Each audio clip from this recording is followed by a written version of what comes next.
Angkatan Senjata Yaman saat ini terus meluncurkan serangan terhadap wilayah Israel. Media Zionis mengakui bahwa semua pelabuhan Israel telah rusak parah akibat serangan tersebut.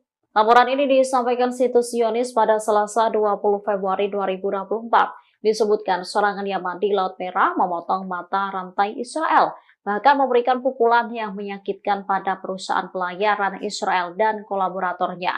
Tindakan dan operasi pasukan Yaman menyebabkan perusahaan transportasi rezim Zionis tidak melewati Selat Bab el-Mandeb.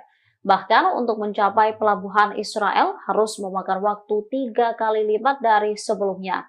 Kalau Goldstein, Kepala Departemen Perencanaan Strategis Pelabuhan Haifa pun mengungkap kondisi pelabuhan Israel saat ini. Diakuinya serangan Yaman secara langsung berdampak pada aktivitas pelabuhan.